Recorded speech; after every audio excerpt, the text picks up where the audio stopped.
C'est l'heure d'accueillir notre invité du jour et on se dit ce matin, on a envie de sourire en cette veille de week-end, on a envie de rire. Donc on s'est dit, tiens, on va inviter Frédéric Sigrist, qui est humoriste et chroniqueur à France Inter. Bonjour Frédéric, merci d'avoir accepté notre invitation. Bonjour.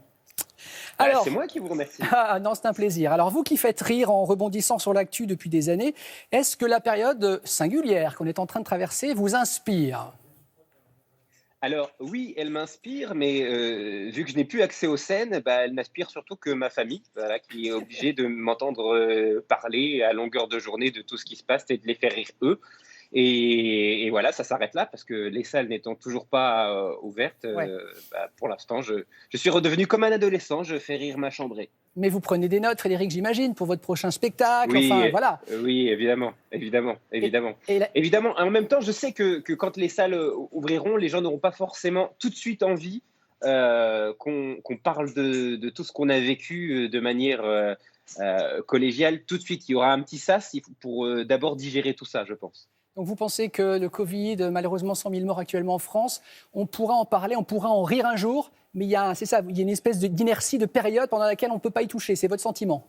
Exactement. Je pense sincèrement qu'on peut rire de tout, mais il faut choisir son moment et c'est une question de contexte afin que ça ne soit pas déplacé. Parce que le but, c'est pas forcément de se faire violence et de faire de la peine aux gens qui auront peut-être voilà, perdu des proches ou qui auront approché la maladie de près ou de loin. Le but de l'humour, c'est vraiment de guérir des choses qui nous ont fait souffrir.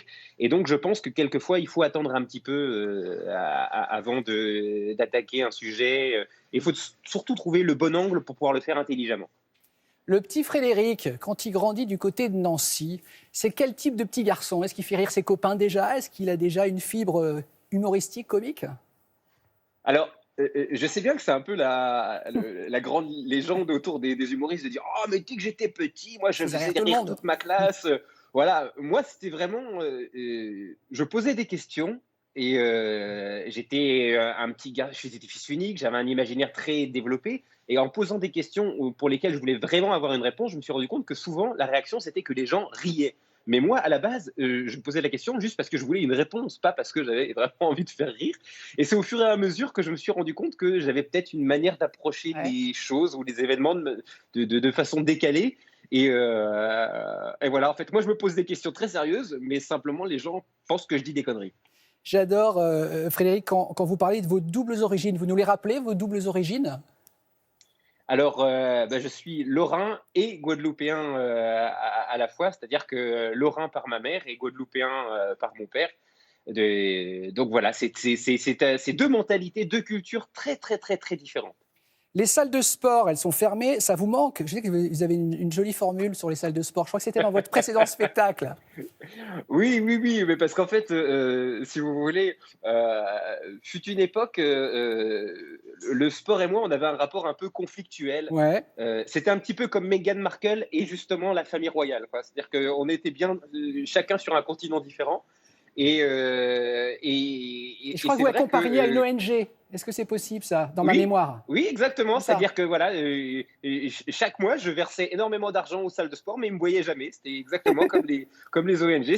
Je subventionnais une coach Zumba pour qu'elle vive bien, pour qu'elle soit heureuse. Et c'était, voilà, il y en a qui parrainent des petits Africains. Moi, je parrainais une coach Zumba. Elle m'a jamais vu. Elle m'a jamais vu, mais j'avais l'impression que juste en donnant l'argent, déjà, j'allais me sentir mieux. Et il m'a fallu plusieurs années avant de me dire, bon, ok, allez, cette fois-ci, on va s'y mettre véritablement. Parce que voilà, on a 40 ans, on vieillit, on a des enfants, et puis tout d'un coup, on se dit, ouh, c'est marrant quand même, mais cette balance, elle m'affiche des chiffres avec 3 zéros derrière.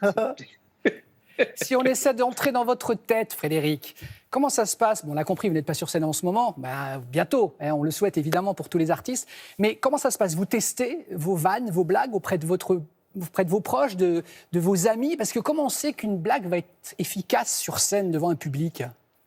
Alors, en fait, je fais du one-man show, du seul en scène depuis des années. Et en fait, je me suis rendu compte que finalement, c'était une erreur de penser et de dire qu'on était véritablement seul sur scène parce qu'il y a un co-auteur et ce co-auteur, ça s'appelle le public. C'est-à-dire qu'une vanne que vous allez écrire pour vous, comme ça, vous allez la tester sur une ou deux personnes, vous allez avoir le sentiment qu'elle est réussie ou non. Mais si jamais vous la faites 3, 4 soirs de suite devant une salle remplie avec 100, 200 personnes, 300 personnes, là tout d'un coup vous allez commencer à avoir la